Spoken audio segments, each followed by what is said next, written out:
अगर आप किसी बड़े इन्वेस्टर से ये सलाह लें कि अभी हमें प्रेजेंट टाइम में किस सेक्टर के स्टॉक्स में पैसे को निवेश करना चाहिए, तो उसका जवाब रहेगा डेटा सेंटर के स्टॉक्स में आप पैसे निवेश कर सकते हो। इसका वजह यह है कि डेटा सेंटर का जो स्टॉक है वो अभी काफी ज्यादा ट्रेंडिंग में है और डेटा सेंटर एक ऐसा सेक्टर है जिसमें अभी प्रेजेंट टाइम में मात्र 10% का ग्रोथ हुआ है। अभी इसमें 90% ग्रोथ होना बाकी है, क्योंकि भारत में अभी जिस तरह से ऑनलाइन चीजें बिक रही है, चाहे फूड से रिलेटेड हो, चाहे ई कॉमर्स कंपनियां शॉपिंग से रिलेटेड जो भी चीजें होती है वो सभी ऑनलाइन चली गई है, जिसके वजह से डेटा सेंटर भारत में होना बहुत जरूरी है। अगर इसमें बाहरी प्लेयर आती है तो भारत के लिए खतरा हो सकता है। इसका वजह यह है क्योंकि भारत का डेटा बाहर चला जाएगा।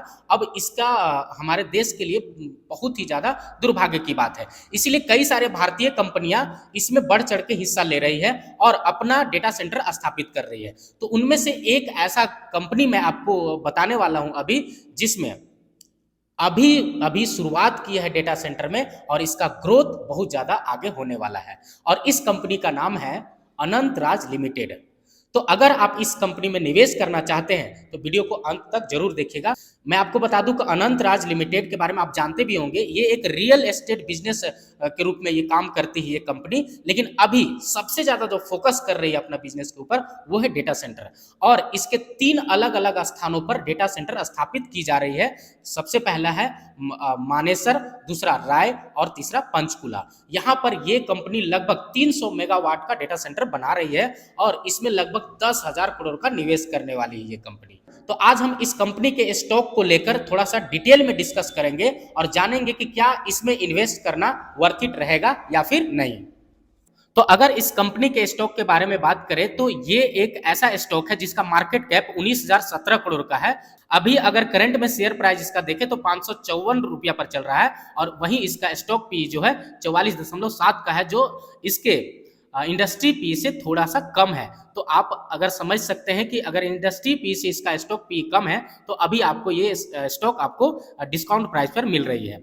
अगर आप इस स्टॉक का आरओसी आरओई देखें तो काफी अच्छा है और ये काफी अच्छा ग्रोथ भी कर रही है। और अगर आप इस स्टॉक का प्रॉफिट एंड लॉस को देखें तो लगातार ये कंपनी सेल्स में ग्रोथ कर रही है, प्रॉफिट में भी ग्रोथ कर रही है। हाँ, थोड़ी सी कोविड-19 में इसका जो प्रॉफिट एंड सेल्स ग्रोथ था वो कम हुई थी, लेकिन फिर से ये ट्रैक पर आ चुकी है कोविड-19 के बाद। तो कंपनी का प्रॉफिट एंड सेल्स ग्रोथ ये कहती है कि आप इसमें इन्वेस्ट कर सकते हैं बेहिचक, कोई डरने वाली बात नहीं है। और ये कंपनी अपने इन्वेस्टरों को लगातार डिविडेंड पे आउट भी कर रही है, जो कि अच्छा खासा डिविडेंड दे रही है। अभी हाल ही फिलहाल में 11% का डिविडेंड इस कंपनी ने अपने इन्वेस्टर को दिया है। और ये रहा आपके सामने इसका compounded sales growth, profit growth, company का स्टॉक प्राइस CAGR, जो इस सेक्टर के लिहाज से काफी अच्छा परफॉर्म कर रही है ये कंपनी।